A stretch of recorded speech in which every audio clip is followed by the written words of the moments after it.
3 croyances limitantes qui sabotent votre travail. Bonjour et bienvenue, je suis Stéphanie, une ancienne DRH, devenue conférencière et coach professionnel, et j'accompagne aujourd'hui les entreprises et bien sûr leurs collaborateurs pour qu'ils soient davantage motivés et engagés dans leur travail. Avant de rentrer dans le vif du sujet, je vous invite à télécharger le guide des 10 clés pour être plus motivé, engagé et heureux dans votre job. Je suis certaine que vous repartirez avec quelques astuces ou quelques réflexions à mettre en place dans votre quotidien, que ce soit dans votre travail ou dans votre vie privée par ailleurs. 3 croyances limitantes qui sabotent votre travail. Alors, qu'est-ce que c'est une croyance ? Une croyance, c'est une vérité que nous avons tous. C'est un schéma de pensée et en l'occurrence, les croyances peuvent être soit propulsantes, elles vont vous aider à avancer dans la vie, ou elles peuvent être limitantes. Et aujourd'hui, j'ai envie de vous parler des croyances limitantes et notamment les 3 principales que j'ai vues dans ma carrière de directrice des ressources humaines, que je vois encore aujourd'hui en coaching et que j'ai moi-même vécu à titre personnel, tellement ces croyances sont générales et concernent beaucoup de personnes dans les entreprises. Alors ces fausses croyances, ces croyances limitantes sont des idées reçues.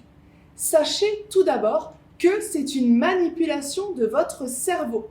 Votre cerveau vous envoie une information et elle ne la vérifie pas forcément. Cette information est faite pour rester dans votre zone de confort, pour vous éviter des désagréments, pour vous éviter des peurs, des obstacles.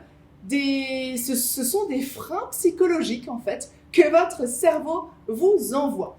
C'est clairement de la manipulation parce que c'est simplement un mécanisme de sécurité pour vous permettre de rester dans une zone de maîtrise, ce qu'on appelle aussi plus communément une zone de confort.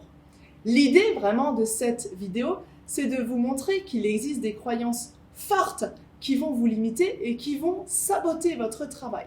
Ces croyances limitantes, il faut vraiment les supprimer, les transformer, que ce soit dans votre travail ou dans votre vie personnelle, parce que ce sont des convictions qui vont, comme je vous le disais tout à l'heure, soit vous aider à avancer, soit vous freiner. Et là, en l'occurrence, les croyances limitantes sont clairement des obstacles, des résistances au changement. Alors là, les 3 croyances que je vois le plus souvent. La première, c'est la peur de ne pas être un bon manager ou un bon leader. C'est une croyance forte chez les cadres. Oui, effectivement, la peur de ne pas être un bon manager, un bon leader, c'est une croyance limitante qui est très présente chez les cadres.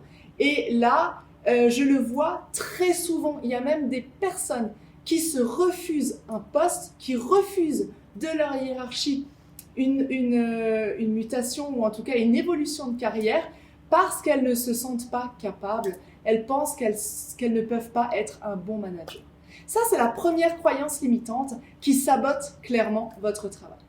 La deuxième croyance limitante qui se voit souvent, que je vous partage maintenant, c'est l'angoisse de ne pas être suffisamment doué pour prendre un poste plus important ou pour changer de carrière.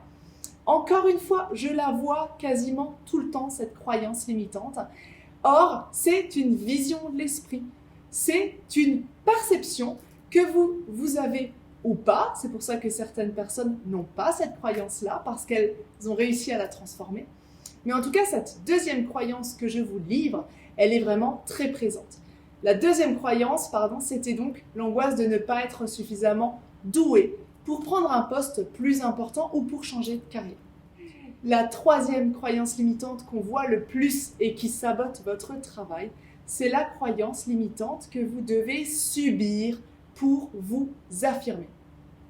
Et oui, vous devez subir une pression, vous devez subir un événement négatif une situation toxique, une relation toxique pour vous affirmer. Ça veut dire que vous attendez finalement de tomber le plus bas possible pour réagir et pour vous affirmer. Voilà les 3 croyances limitantes qui sabotent votre travail et qu'on voit le plus régulièrement. Je vous invite à partager avec nous en commentaire en dessous de la vidéo quelles sont vos croyances limitantes à vous qui sabotent votre travail. Qu'est-ce que vous pensez des 3 croyances que je viens de vous livrer? Est-ce que vous aussi, vous les avez eues? Et si oui, comment avez-vous fait pour vous en débarrasser? N'hésitez pas à faire vivre cette communauté parce que c'est grâce à cette réflexion collective que nous arriverons tous ensemble à éveiller nos consciences et à progresser tous ensemble. Abonnez-vous si ce n'est pas déjà fait. Abonnez-vous, cliquez sur le bouton s'abonner de manière à avoir la playlist totale de toutes les vidéos que je vous propose. Et surtout, si vous voulez être mentionné ou en tout cas notifié dès qu'une vidéo est publiée, vous serez le premier ou la première à la visionner si vous cliquez sur la petite cloche et vous recevrez les notifications puisque tous les lundis, mercredis et vendredis, je publie une vidéo de cette série-là. Je vous redirige d'ailleurs vers 2 autres vidéos que j'ai fait sur ce sujet. La première, c'est les 5 conséquences d'une mauvaise estime de soi. Et la seconde, c'est 5 minutes pour avoir confiance en soi.